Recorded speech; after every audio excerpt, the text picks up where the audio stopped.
Despite being on the internet for a very long time, there isn't much known about her, and that's what I find most fascinating about her. Violet's early claim to fame was a fashion blog housed on Blogspot. Because of the lack of algorithms at work at the time, her controversial appearance wasn't drawing as many detractors. Also, even though there were drama forums at the time, I don't think she was famous enough to reach their radar. Just a quick FYI, from that URL, I take it that she originally went by Violet Tay, but because of V from BTS, who has the word Tay in his real name, and his purple hair, searching that name in relation to Violet is next to impossible. Words are terrible sometimes.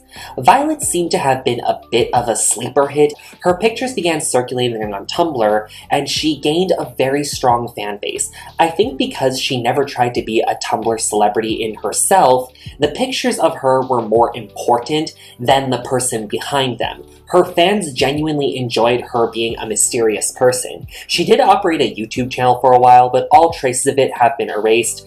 I think before the Jaclyn Hills and Bethany Modas took over the fashion and makeup YouTube space, there was more of a pass for more alternative type of content by people who would be considered more strange.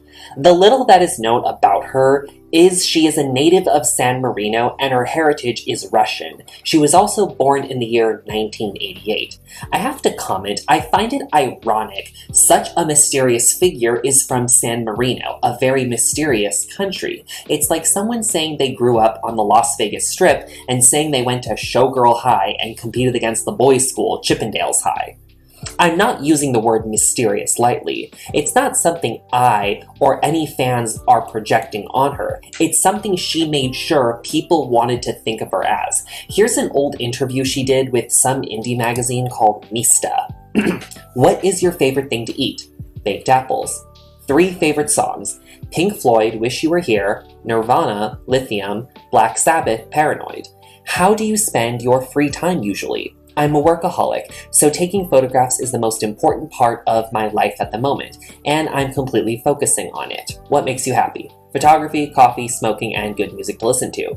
3 favorite movies: Trainspotting, Girl Interrupted, Freaks and Geeks. It's not a movie, it's a TV show, but I love it so much. In which interiors do you feel best? I don't really care about it, but like everything else in life, I love everything old, dirty, and broken. Do you have any hidden talents? No, I don't think so. If you could live in any era, what would it be? Late 80s, early 90s.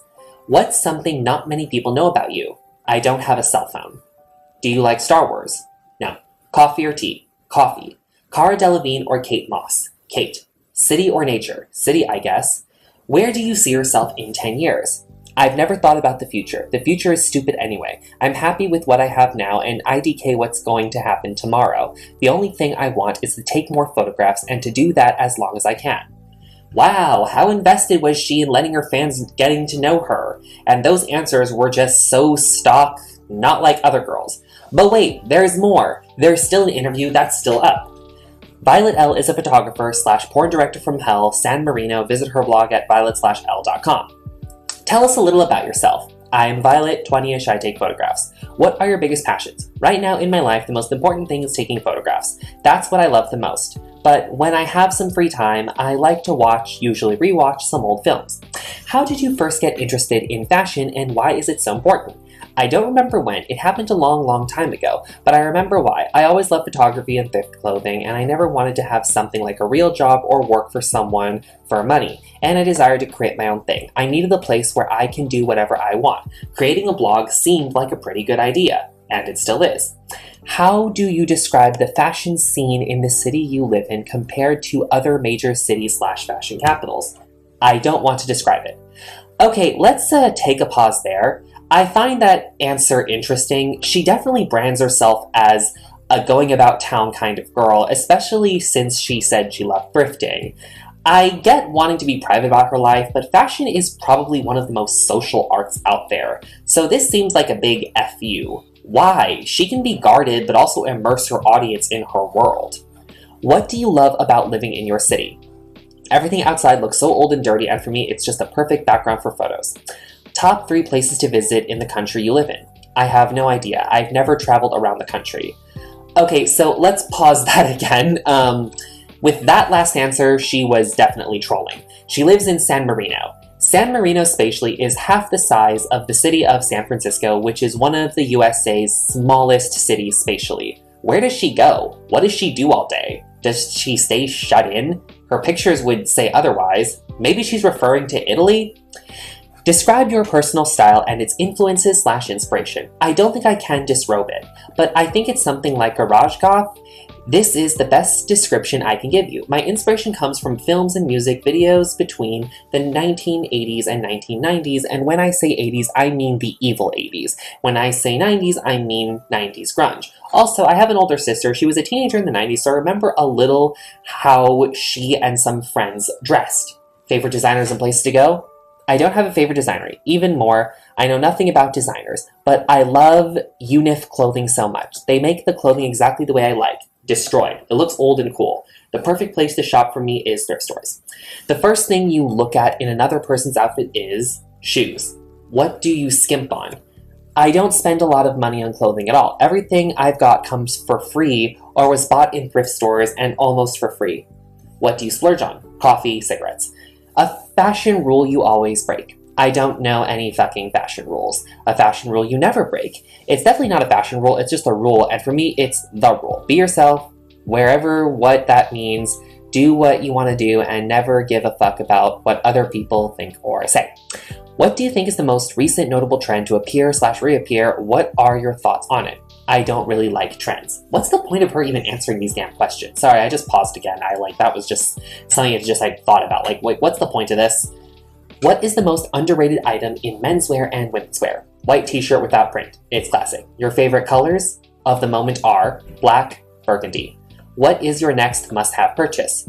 I have to get a fur or wolf coat because it's necessary. It's not about fashion, it's about survival. I do not want to freeze to death. Was she trolling in that? Seriously. She acts like she doesn't really make any decisions with fashion, and yet, what is the thought process behind that? Well, we're never gonna know. I just paused again, sorry. This interview actually is getting me more than I thought when I first read it. What is the ultimate showpiece in your closet?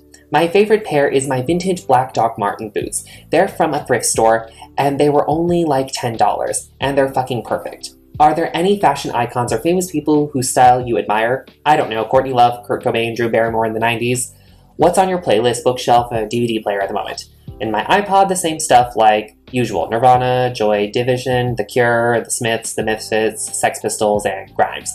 I don't usually listen music like this, but I really like it. A few days ago, I rewatched the film 200 Cigarettes. It's always great. What can't you live without? Coffee. I have an addiction. Cigarettes. I have an addiction. My camera. I have an addiction. Doc Martens. I have an addiction. Internet connection. I have an addiction. Sunglasses, music, my clothes. Next place you want to travel to and why?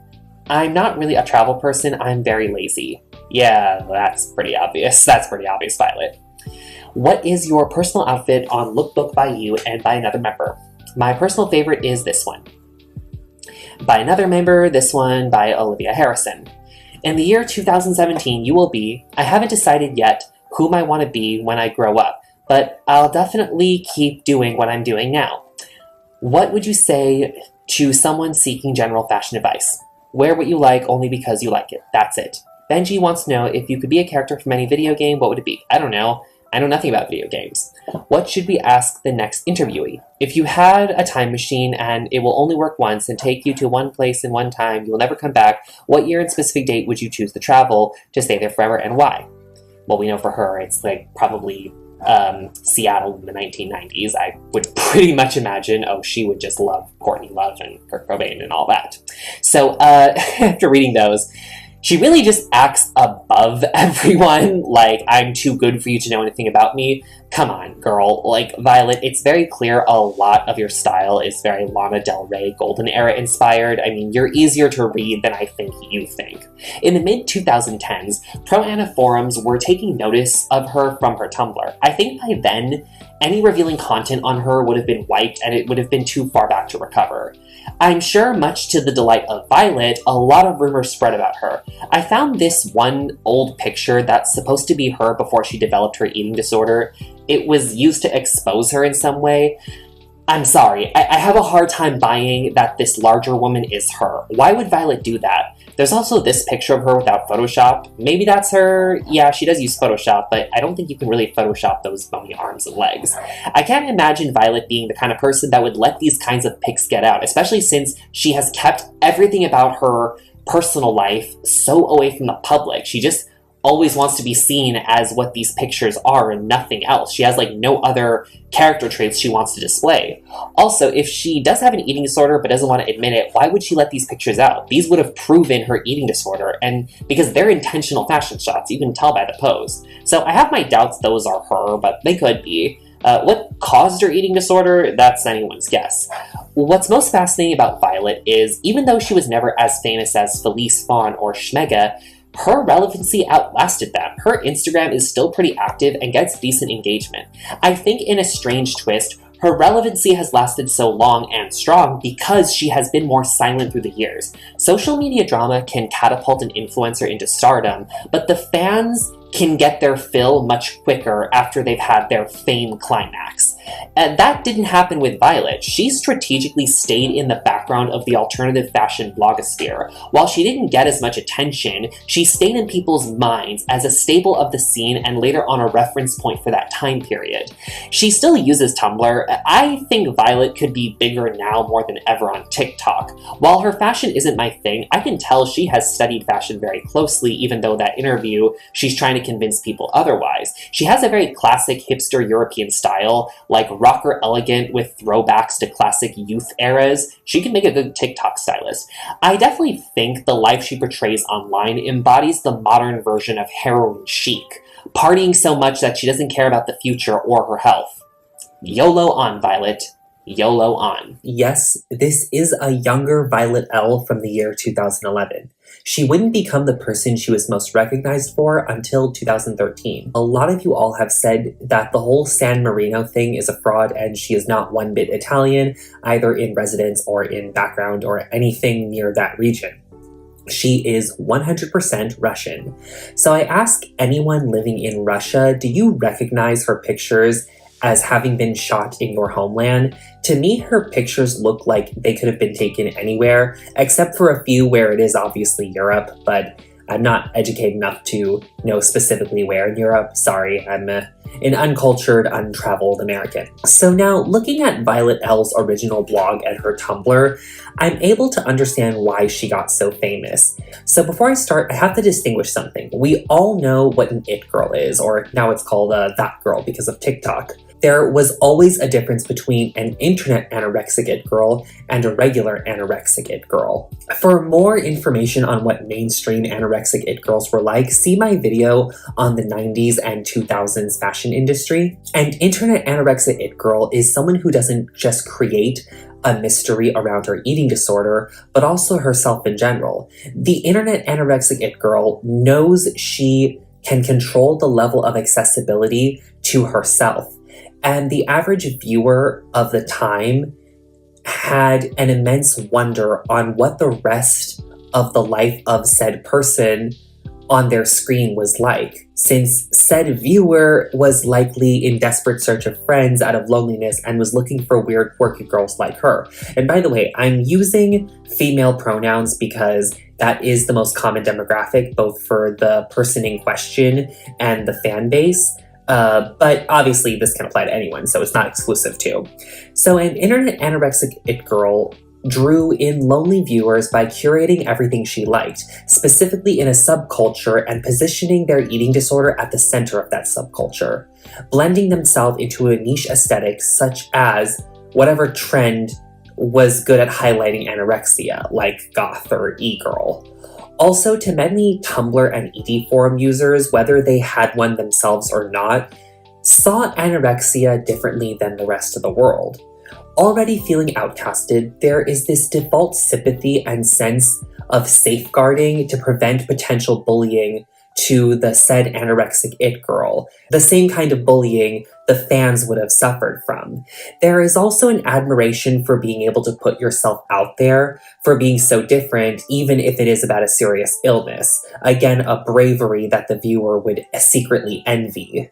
Being pro-Anna, whether personally relatable or not, has a draw to other self-proclaimed weirdos for not being ashamed of having something deemed repulsive, which is something a lot of people can relate to, eating disorder or no eating disorder. The more beautifully repulsive online, generally the more fans that's going to draw in. Violet L seemed to have understood this very well. Why? Because in all her pictures, she committed to one very specific aesthetic, the eclectic soft grunge Tumblr girl aesthetic, and with a maybe slight tint of new goth in there. In everything she put herself out there on, she mastered the I'm too cool to care about what you think aesthetic that told a story without words and projected a fantasy life in so few pictures. Violet L took to heart the marketing of herself as a product and her anorexia being the focal point of the rebellion aspect, and making her anorexia about rebelling and being too cool to be seen as beautiful to the conventional person could be interpreted in all sorts of ways actually to fans, which furthered the mission of generating interest around her. I don't know whether Violet L had formal training or experience in the fashion industry. She definitely studied enough models to know it doesn't take a lot to spark viewers' imaginations, but the right message delivered very softly. So Violet L, or she was going sometimes by Violetta E at the time, worked to make her fans fall in love with her, not with what she put out, but what they believed she represented and what she wanted them to believe she represented. That would be a type of it girl that we could all relate to. The one who's in the background of the shadows, but still happens to stand out uniquely without really trying. She doesn't say much, but she's above everyone else. She doesn't really care about what's going on, but she can still use her environment to frame herself the best possible, down for a good time without putting much effort into anything. Someone like Violet L understood we don't just casually look at fashion to see what we want to buy to look good or to look appropriate for something. We look to understand the world around us and help us define our character. Violet was very much an alt-internet cool girl who I'm sure a lot of her fans wish they could have in real life. Either to feel validated in whatever they were going through or just feel more unique in the bland realities that we all live in. But lastly, someone operating in the fashion blog scene in the late 2000s to early 2010s on any social platform were seen as running their own little micro fashion industry, especially since those mediums were crafted to rebel against the mainstream fashion industry. Yes, they all were influenced by mainstream fashion, but they decided how they were going to interpret the messages conveyed with that mainstream fashion, which is something that, again, even big figures in the mainstream fashion industry at New York Fashion Week didn't have the privilege of doing always. And whether you agree with them or not, there is a catharsis in seeing somebody do that, especially, again, because of the rebellion part of the anorexia thing. So let's talk about how Violet L set up her platforms. You can see in her earlier pictures, her photography wasn't as polished. This blog purely was just pictures of herself, so just a selfie blog pretty much. No captions, nothing. And all of her backgrounds, she was alone in them, and they all looked vintage, abandoned, or dingy. This blog was just pretty much just like a selfie blog with no captions. She got a little bit more experimental later on. Surprisingly, she had affiliate codes from Shein when it was called Shein Inside. She knew about Shein long before they got big. Wow, she was really good at studying the fashion industry. She was, well, really a tiny influencer before that was acknowledged. And she did operate a Tumblr, which you will see later on. That Tumblr hardly had any pictures of her on it. The few that were on there were cross-posted from her Blogspot blog. The Tumblr had a fair amount of traffic, but it wasn't big. It was just kind of very standard grunge. But I think dropping a limited amount of pictures of herself among all the other content that her page had was the perfect strategy, because her blog drew interest to an imagined personality people could project on the content they were seeing that wasn't her. Her pictures would confirm what people would expect someone using that content to look like. Scrolling through the post and stumbling upon a just innocuously placed picture of her confirms she appears what people want out of somebody who is posting that kind of content. They would want to then know more about her and go to her blog, and they would stumble upon all the rest of her pictures and all the vibes they gave from. Basically, it's the same feeling as stumbling into a back room of a private party for the cool people at a nightclub. Violet planted herself in an innocent-seeming blog for the people who knew a lot about alt-pop stuff. Then her pictures would show she's not just a fan of that like the other average Tumblr user, she actually lives it. Then the other blog, which would be kind of like the behind the scenes, would confirm that, she does actually live this life, is committed to this life, and she's just different than just an average Tumblr girl. But also isn't going to share too much because, she'd be too cool to overshare about herself. She courted mystery around her, but also the mystery she courted felt like a satisfying journey in itself. So let's talk about the actual fashion. It's nothing special, just very much Tumblr fashion as we know it. But I do think her outfits were a perfect balance between daring and also blending into her slightly off, weird world. Notice she's pretty much in isolation, and it looks like she's kind of exploring abandoned mansion in like Urban Explorer YouTube videos. There's a beautiful shabbiness to everything in the background of her pictures, a calmness that differs from the other grunge blogs of the time, which would be very focused on rock scenes. There's definitely a haughty, too cool for you, I don't care, but it doesn't feel pretentious. Maybe because Violet wasn't showboating as much as other people that fell into the same category, possibly could really also explain why she got so much of a fan base without really ever revealing too much about herself. Then there's the anorexia that became more visible and gave her an edge without her trying to shove it in your face. Because even though, yes, you could say she was kind of pro-Ana, she wasn't body checking, so it was like the most minimal pro-Ana a pro-Ana blog could have.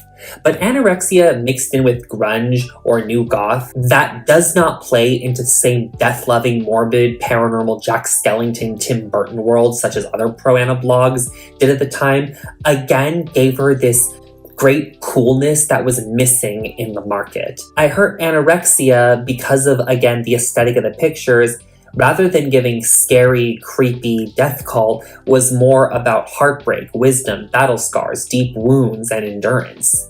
The anorexia doesn't fulfill this fantasy world like other pro-Ana blogs did. It was more gave the message of a reflection on the hardships of the world we live in now, so more grounded in reality. In the end, Violet L was someone who people didn't necessarily connect with because they felt comfortable with her. They didn't really know her. They didn't even want to get to know her as a means of validating their own experiences. But it seemed to be the case that Violet L and her anorexia and her whole curated aesthetic was more about finding beauty in what means something to you specifically.